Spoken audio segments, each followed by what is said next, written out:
Hi, I'm Holly Madison. I'm Bridget Marquardt. And we are here to talk to you about our show, The Girls Next Door, and I'm nervous. Are you? I'm a little bit nervous too. I'm nervous to rewatch the episodes, not so much to talk about it. Yeah, you're in for it, because I've already watched a few after 15 years of not seeing them. And the first three were kind of traumatic, I have to say. Like, I just hated watching myself. I looked at myself and I thought, she's a fucking zombie. Oh no. And I know what made me a zombie, but not everybody else does. So we have to give you guys a prequel. We have to go back to when we first got involved with Playboy, before we even moved into the mansion, how we got there, what we went through. Because Bridget and I lived there for like 3.5 years before the cameras even started rolling. And there was a lot that went on. So when I see myself in this first episode, I know what conditioned me to be the way I was. And I feel like you guys need to know that before we jump in. Yeah, well, not only did so much go on in that 3.5 years that we spent at the mansion before Girls Next Door, so much happened to even get us to that point originally. Yeah, for sure. I mean, it's crazy. I think my journey started when I was like 4. Yeah, I was gonna ask you, how old were you and when did you first decide I wanna be in Playboy? I mean, literally, it was like 4. And people probably like, wait, what? You don't decide that at 4. But because my dad had the magazine subscription, so the magazines were laying around. And even though like I kind of knew that they were my dad's magazines and not really for me to look at, I would sneak peeks at them and stuff. And I just thought that the girls were so beautiful in there. Like, I didn't see it as nudity or sexual or anything like that. Like, I just thought, oh, they're so pretty and I want to be like that someday. Absolutely. Like, Playboy used to be like the top men's magazine in the world, and being a playmate or being in Playboy was really like the height of what it meant to be like a desirable, like glamorous, sexy woman. So when you're young and you're looking at those pictures, it almost seems like wanting to be Miss America or something like that. Yeah, totally. And I remember seeing pictures of the Playmates, and they used to run Playboy commercials when I was little on TV, like late night. And they would show clips from like the Playmate videos, and the women just always looked beautiful. They looked beautiful and they looked like they were having fun. Mm-hmm. And so many of them, use that as a jump off point to do other things. And so it just seemed like the perfect thing. Absolutely. When we were younger, there were like 3 or 4 Playmates or people who came from Playboy who were really, really famous. Pamela Anderson, Anna Nicole Smith, Jenny McCarthy, even Carmen Electra. Yeah. And it just looked like that's kind of what you needed to do if you wanted to be that kind of celebrity, because they all kind of got their start in Playboy. You know, in reality, there are 12 Playmates a year, and how many can you name over 50 years of 12 Playmates a year? Right. So it's not necessarily like the most effective stepping stone, but it seemed like it from a distance, because you see all these women and they all have this common denominator of like starting out in Playboy. So it made me think, oh, that's the stepping stone to doing that. Well, the other thing that makes it seem so what do you call it, like attainable, is because they put that bio sheet in there and they show pictures of these girls when they were younger, when they were in high school, when they were little kids and stuff, and you think, oh my gosh, that she kind of looks like me. Like, she's just average and normal. That she wasn't like some crazy star to begin with. Like, she looks, they made her into this. Absolutely. Like, the pictures always showed, like, I mean, they were all beautiful women, but the Of course. pictures from when they were younger were like more awkward and like gawky looking. So you could look at that and think, oh, I could become this too. Mm-hmm. And there was always kind of a story that went along with the Playmate layout of like, oh, here's this small town girl and now she's coming to Hollywood. So it kind of seemed like that was the place to go if you wanted to be that girl. Like, now, if you want to do that, all you have to do is hop on YouTube, do some makeup tutorials so you know how to do your makeup. You know, we have front-facing cameras now and like the ring lights with the remotes and social media, so you can like create your own platform. And if you're lucky, maybe you'll get noticed. But back then there was nothing like that. So if you wanted to be like that kind of like sexy girl who gets a lot of attention, you had to do it through somebody else's platform. Yeah. And I mean, I did pageants and stuff too. It wasn't like I was 100% focused on just Playboy, but I really wanted Playboy. I liked the freedom and the liberties that it seemed to have, as opposed to like the pageant system. You know what else kind of appealed to me about the Playmate layouts? And just so you guys know, back when Playboy was a magazine, each issue had like 3 pictorials. There would be like the celebrity pictorial, which is what was usually on the cover. There would be what they'd call the minor pictorial, which was like a woman who was like interesting in some way, but maybe not known. Or it would be like a bunch of naked people who all had like one common theme. And then there would be like the Playmate centerfold pictorial, and that's kind of like the iconic one where there was one every month, and they had like the fold out centerfold, and there would be like a Playmate of the year. But that was the pictorial that really interested me, and one of the things I loved about it was the pictorials were always so like cute and themed. Yes. Like they were always themed after like where the girl was from or what she wanted to do for a living or some kind of fantasy. And I love a fucking theme, and I know you do too. Yes. So just everything about those pictorials really appealed to me. They were so cute. I mean, they paid attention to every detail. The clothes, the props, the decorations. I mean, everything was so cute. And the girl just happened to be naked, and that didn't bother me. Absolutely. No, me either. Like it was definitely edgy. Like I definitely knew it was something that like, oh, when everybody in my small town finds out about this, they'll be talking for a little bit. Yes. But it wasn't that big of a deal. Like it wasn't that racy. It was kind of looked at as if you were to do like a nude scene in a movie. Yeah, it was classy. Yeah, it wasn't like embarrassing. You know, I mean, maybe for some people, but well, I'm sure there are some people who would say, no, that's very embarrassing, but I didn't think of it that way. Not My at all. family didn't think of it that way. Yeah, I thought of it as really aspirational. Yeah, and even like in my town, like there was a woman who was the weather lady, and people like talked about her, she had been in Playboy, and people weren't like giving her dirty looks or talking bad about it. It was like this cool thing. Oh, yeah. By the way, Christine Hansen was in Playboy, and people thought it was like cool. And I thought, if she can do it, so can I. Yeah. And you used to work at a video store, right? Where they would like go to Playboy events or something? Yeah, it's weird. I feel like there were just these weird signs my whole life. It's not like my whole life I was sitting there going, Playboy, I need to do Playboy. How can I get into Playboy? But it always kind of, I feel like, came back into my life. So like I said, since I was 4, I was aware of it and thought, oh, someday I want to do that, but never really thought I would be doing that. Yeah. But wanted to, and wanted to be like that anyway. And then like in high school, there would be like guys that were like, oh, you should do that. And they would have like the pictorials hanging in their rooms. I don't know if you knew guys that did that too. They would like pull the centerfolds out and like hang them up like posters and stuff. And one guy even had a whole scenario he thought my pictorial should look like. Oh my God, that's amazing. What was it? It was like looking out the window, and it's a rainy day, and I'm in lingerie, and it's falling off the shoulder, That's and I have so my funny. hand against the window, and you just see like the silhouette of my boyfriend or husband or whatever, like getting in the car to leave to go to work, but like I don't want him to go. That's so funny. That was his idea. Yeah. So I personally wanted something much more cute and themed, but that was his thought. And then then I started working at the video store, and we had an adult section that had adult films and stuff, but a lot of them were the Playmate films too, which were just they go along with the centerfold, and the girls have to do this like, I don't know, I think it's only like 30-minute video, but it kind of goes with their pictorial. Yeah, and they were lit to look so gorgeous. Like nobody looked like that back then. I feel like even movie stars didn't look like that back then. Yeah. They were just so pretty. They were beautiful. They looked like they were so much fun. Like I would watch some of those and be like, oh my gosh, this is so fun. I remember this girl roller skating. I remember another one like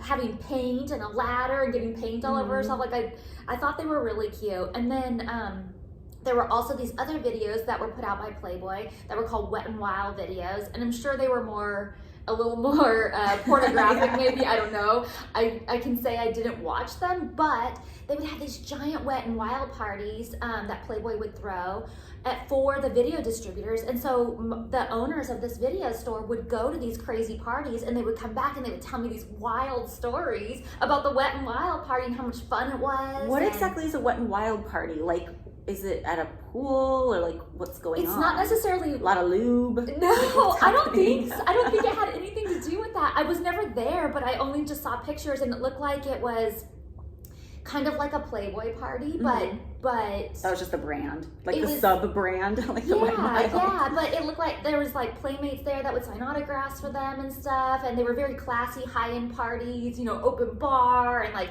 I think it was to sell these movies and stuff, and to like schmooze the video people, but they would have so much fun, and they would talk about how amazing Playboy was and how beautiful the girls were. And I kind of, you know, told them that, oh, I would love to do that someday. And they were like, oh, you totally should. They were like super supportive. So I just feel like things kept kind of coming to my life that were pointing me back to that direction. Oh yeah, I felt like that too. Just things started coming up, and I felt like too, like being from a small town, it kind of seemed like being a playmate is not just a stepping stone into the entertainment industry, but like a stepping stone to LA. Like I remember when I was younger reading Jenny McCarthy's book, and she was talking about how when she posed for Playboy, for her it was like a way to get to LA and a way to get into show business, because we didn't have as many resources back then as we do now with like social media and online things. You know, there were no like online auditions or YouTube to put yourself on or anything like that. So you had to go to New York or LA if you wanted to make it.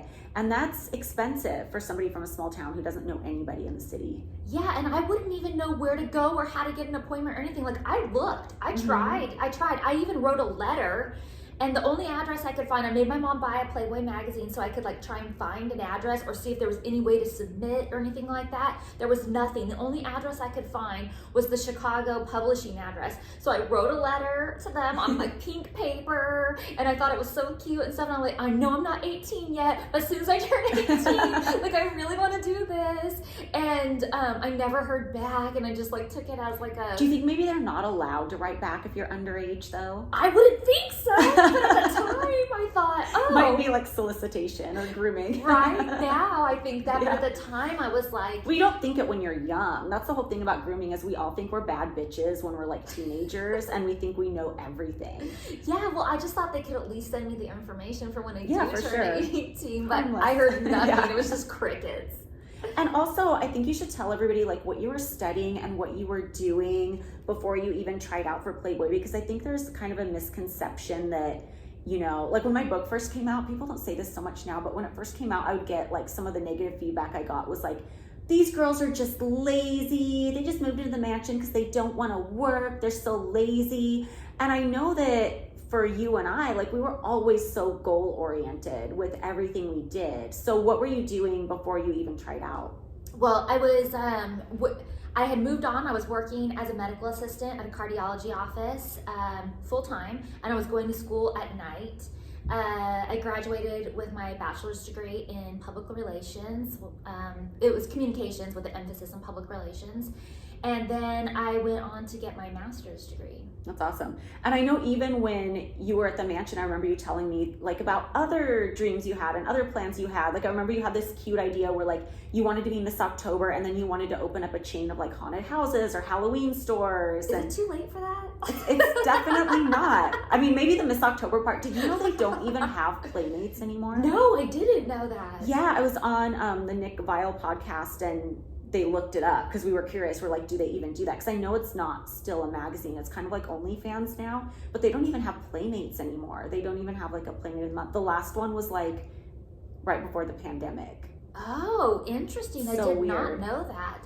Like I never thought, it was such an institution back in the day. I never thought there would be a day where they weren't publishing playmates, honestly. I know. Because I remember they used to joke about like, you know, one day like a playmate's daughter, like Victoria's daughter, Therese or something, one day being a playmate. And it never occurred to me that that wouldn't be an option down the road. Yeah. Because it was such an institution at the time. Yeah, but I think it started really slowing down right after we left. And I'm not attributing that to us necessarily, but I just noticed that all of a sudden there was like double issues, like they would skip a month. Yeah, like I remember when the twins were in that double issue right after we were left, they were talking about it on Girls Next Door, like, oh, it's so cool, it's a double issue. And I'm like, that's not a good thing for a magazine. No. When you have to combine, that's like the death toll, the death knell, or whatever you call it. Yeah, but we'll get to all that. Yeah, absolutely. we're getting ahead of ourselves. So what made you try out initially? Because they were doing a search for the Millennium Playmate. Yeah. So, like I said, I had tried to reach out, didn't know. I wasn't really putting too much thought into it. Obviously, I would love to do that, but like, I don't know how to get a hold of them or do anything. And if you guys are wondering, like, why didn't I just look it up online? Because it didn't exist. Like, oh, yeah, we have to establish the internet was a baby back then. Like, there wasn't anything to look up.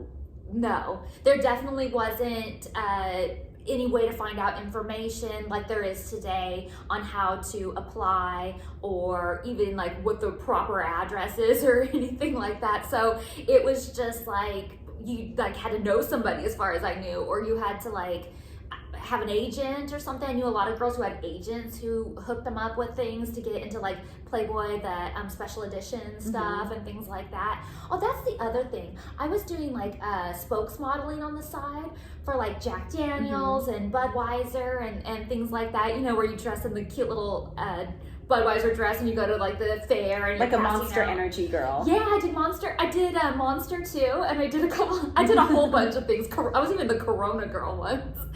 I don't know why. And there were some girls that I did that with who had tested for Playboy and were talking about Playboy, and I was thinking, oh my gosh, so these guys, they could be maybe they could give me information.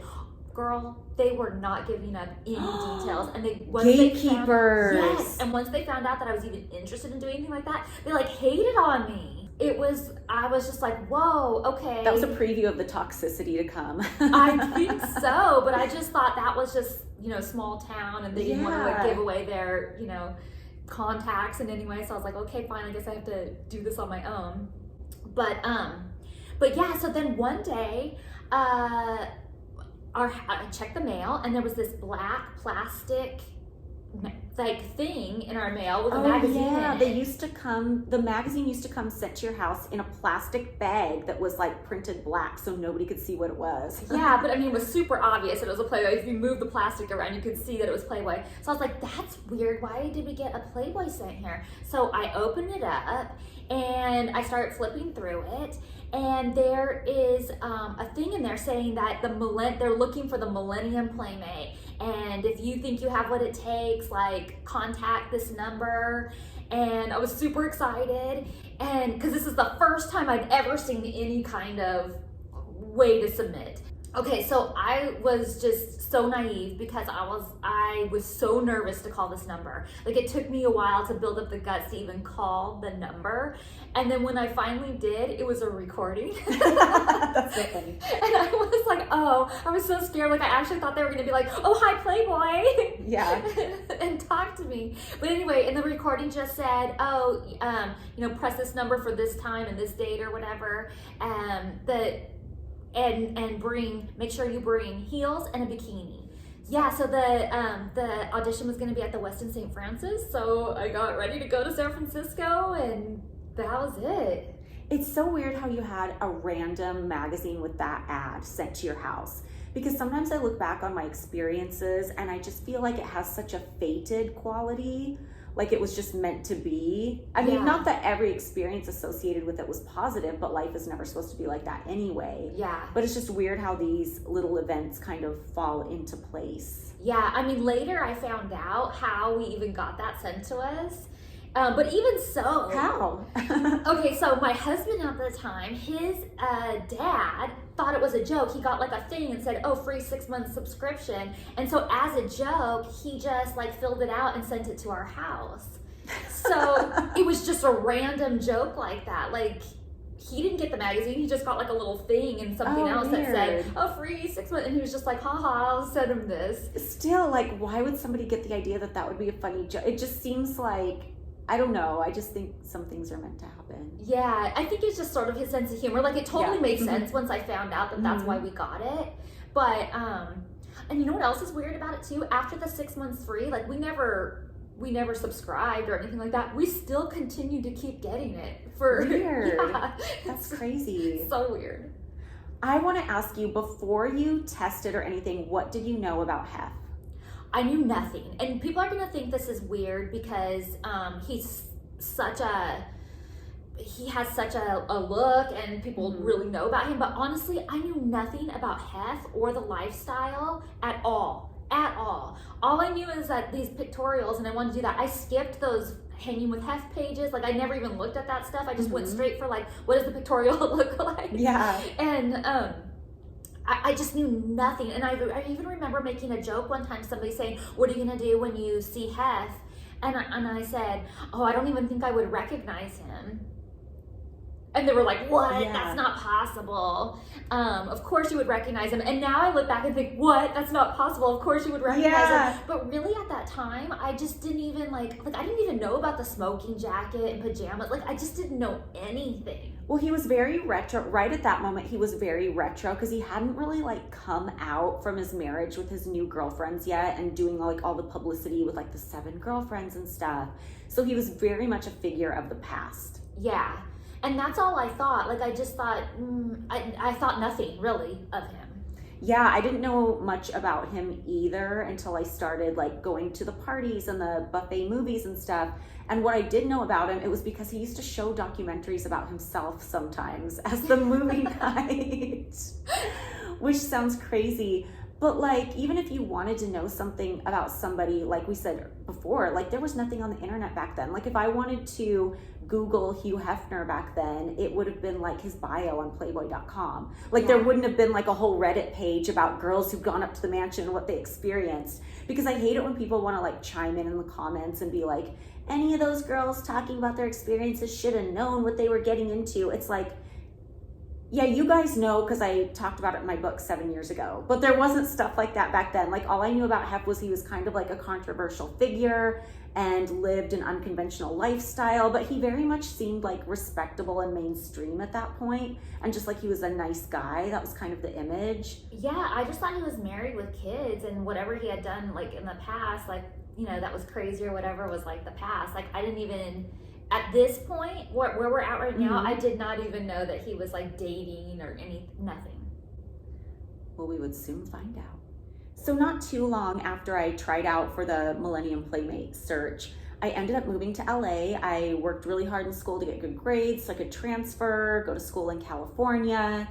And I was kind of trying to do everything all at once and kind of failing at all of it because I was trying to do too much. Like I was trying to get good grades so I could keep my scholarship and also work as many hours as I could as a waitress to pay my bills and also audition and also pay for headshots and like all the crazy things you have to do. So I was working at Hooters. The first thing I did when I got down to LA, even before school started, was get a job. And I was working at Hooters, and a couple of the girls who worked there got invited to Playboy Mansion parties, and they would always talk about it and how cool they were. And back then, the Playboy Mansion parties were like the parties to go to. Like all the big movie stars went. He had only just started throwing parties again since he'd been married. So they were still like really novel, and it was really hard to get in. Like the guest list was exclusive, like you couldn't buy a ticket.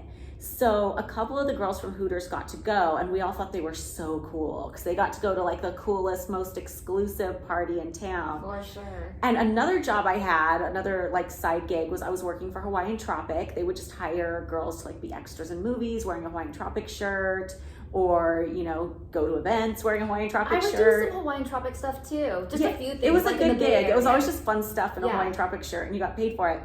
And I was doing one of the Hawaiian Tropic contests, and Hef's doctor was a judge, and he said, I want to put all these girls on the list for the Midsummer Night's Dream party. Nice. So I was so excited that I finally got to go. And then somehow, coincidentally, my roommate happened to get a ticket too, or not a ticket, you don't really get a ticket, but just like An put on invite. the list. Yeah, an invite. So we went, and I just wore like kind of a boring outfit. It was just like a Fredericks of Hollywood corset, and then like a black silk robe that went over it. Like it wasn't even really revealing. And I think my roommate wore something kind of similar. Wait, why? Why didn't you like? Oh, I mean, I didn't know what was possible as far as like costumes, and was broke as a joke. So even buying like lingerie, because it was a lingerie party. That was literally the dress code: pajamas for men, lingerie for women. And I didn't even have like wearable lingerie. Like I had like dusty old bras and shit that I, you know what I mean? So I went to like a Fredericks of Hollywood at the mall because it was affordable, and I got like the long corset and like one of those black silky robes so I could be covered up. And when I went, I was just in awe over how amazing this party was. Like there was a giant tent over the backyard, and it was just so beautifully decorated, and you saw like famous faces everywhere you went. And back then, like nobody had camera phones and you weren't allowed to bring cameras. You'd get kicked out if you were caught taking pictures. So everything was totally private, and like people felt at ease hanging out.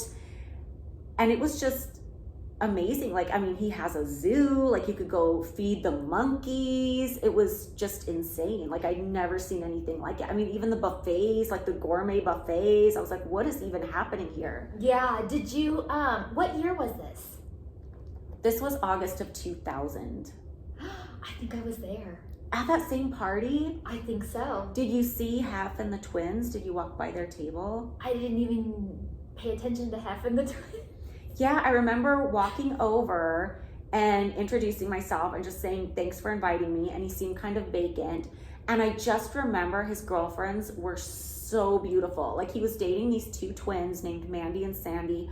And they were so tall and thin and super tan. Yeah. And they had this really pretty long blonde hair with like glittery butterflies in it. And they were wearing these like Barachi two-piece lingerie outfits. And Barachi's this designer in Beverly Hills. It's still there. It's like where like little Santa Monica meets Wilshire. And they make just like these beautiful sparkly gowns. Am I crazy that I still love their stuff? I still love their stuff too. Like I haven't gone and bought anything in a million years, but it was just like, to me, that was like the Playboy look. Like when I eventually moved into the mansion, like that was what I pictured. I thought it was going to be all Playboy pictorials and all Barachi gowns. Didn't turn out really to be that way for a while, but that was just what I thought a Playboy girl wore, because it was just the prettiest, sparkliest. And I thought they looked so stunning. Like it made such a big impression on me. I thought that's what like a Playboy girlfriend is supposed to look like. Yeah. And I remember I didn't even stay late at the party. I think my roommate and I left kind of on the early side because we had just taken in so much. Yeah. It was crazy. So right before this party, Hef had actually been dating 3 people, Mandy, Sandy, and a girl named Brandy. Yes, all the names rhymed. So ridiculous. But anyway, so Brandy was his main girlfriend, and she got a job on Baywatch Hawaii. So she had left, and he was just dating the twins. And I thought they looked just as happy as can be, and the twins looked so beautiful, and everything looked so ideal. But later he would tell me what a stressful night that was for him, how, you know, Brandy had just left, and the twins, I guess, had been really late coming downstairs, according to him, and he was like super stressed out, and supposedly he was like over that relationship and blah, blah, blah, and how it was a miserable night for him. And it's just funny to hear that from him, and seeing it as an outsider, I would have never guessed that, because he seemed so happy and they seemed so happy and everybody looked so good. And it just goes to show that when you're at that layer where you're just a guest at the mansion, you don't really know what's going on. Yeah, definitely not. Things are not always as they seem, and we will hear more about that in our next episode.